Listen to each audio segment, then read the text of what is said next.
শুরু 2003 সালের দিকে, যখন ইতালির তৎকালীন প্রধানমন্ত্রী সিলভিও ইসরায়েলের সঙ্গে সামরিক চুক্তি করার জন্য অনুমতি দেন। পরবর্তী সময়ে ইতালির সিনেট 2005 সালের 2রা ফেব্রুয়ারি এটি অনুমোদন করে এবং 2006 সাল থেকে ইসরায়েলের সঙ্গে ইতালির সেই সামরিক চুক্তি কার্যকর হয়। 2016 সালে ইসরায়েলের সঙ্গে এই চুক্তিটির বড় ধরনের সংশোধন করা হয়। প্রতি 5 বছর পর পর স্বয়ংক্রিয়ভাবেই ইতালির সঙ্গে এই চুক্তিটি নবায়ন হয়ে যাবে যদি কোনো পক্ষ বাধা না দেয়। ইতালির সঙ্গে ইসরায়েলের এটি কোনো সাধারণ সামরিক চুক্তি ছিল না। এর অধীনে সামরিক সরঞ্জাম বিক্রি, বিনিময়, ক্রয়, প্রযুক্তি গবেষণা, উন্নয়ন, প্রতিরক্ষা শিল্পের সহযোগিতা, সামরিক কর্মকর্তাদের প্রশিক্ষণ, শিক্ষা, তথ্য প্রযুক্তি এবং সাইবার ডিফেন্সে ইত্যাদিতে সক্রিয় একে অন্যকে সহযোগিতার সরাসরি প্রতিশ্রুতিবদ্ধ ছিল। তবে অত্যন্ত গুরুত্বপূর্ণ এই প্রেক্ষাপটে নজিরবিহীনভাবে ইতালির বর্তমান প্রধানমন্ত্রী জর্জিয়া মেলানি ইসরায়েলের সঙ্গে এই সামরিক চুক্তিটি বাতিল করেছেন।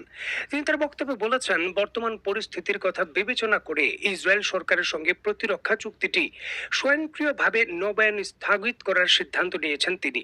কারণ হিসেবে বলা হয়েছে, মধ্যপ্রাচ্যের সংঘাত, গাজা উপত্যকা, লেবানন, ইরানের বিরুদ্ধে এই আক্রমণ ইত্যাদি ইস্যুকে কেন্দ্র করেই ইসরায়েলের সঙ্গে সামরিক চুক্তি তারা নবায়ন করবে না। দেখুন, এটি ইসরায়েলের জন্য স্ট্র্যাটেজিক এবং সামরিকভাবে একটা বড় ধাক্কা। দেখুন, একেবারে ছোট করে যদি এর প্রভাব সম্পর্কে আমি বলি, তাহলে স্ক্রিনে বর্তমানে আপনারা কেউ স্প্লাই প্লেনের আপডেট ভার্সন দেখছেন, যেটি ইটালি থেকে সংগ্রহ করেছিল ইসরায়েল। এর রাডার সিস্টেম EW/2085, যেটি 360 ডিগ্রি ভাবে আকাশ উড়ন্ত অবস্থায় টার্গেটকে শনাক্ত করতে পারে, নজরদারি করতে পারে। এর আপগ্রেড কিন্তু তারা আর করতে পারবে না। এটা সম্পূর্ণভাবে আপগ্রেড এবং যে কোনো ধরনের লজিস্টিক সাপোর্ট বন্ধ।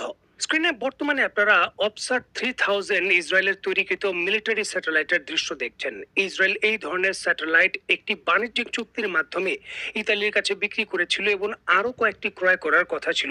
এই সামরিক চুক্তি স্থগিত হওয়ার কারণে এই স্যাটেলাইটগুলো আর বিক্রি করতে পারবে না ইসরায়েল, যেটি অর্থনৈতিকভাবেও ইসরায়েলের জন্য একটি বড় ধাক্কা। যুদ্ধকালীন পরিস্থিতিতে ইতালির এই চুক্তি বাতিল বা স্থগিত সরাসরি এই ইসরায়েলের আকাশ প্রতিরক্ষা ব্যবস্থা একটি বড় ধাক্কা।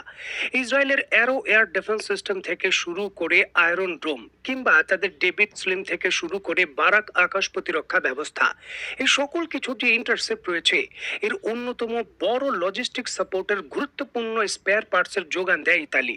ইতালির লিনার্দো কোম্পানি এবং যে রাফায়েল স্পেস সেন্টার রয়েছে, যৌথভাবে কিন্তু এর উন্নয়নেও বড় কাজ করে।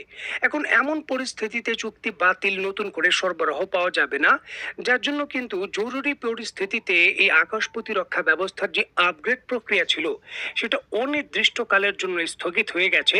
এটিও ইসরায়েলের জন্য বিশ্বব্যাপী রপ্তানি এবং তার আত্মরক্ষার জন্য অন্যতম বড় সংকট তৈরি করবে।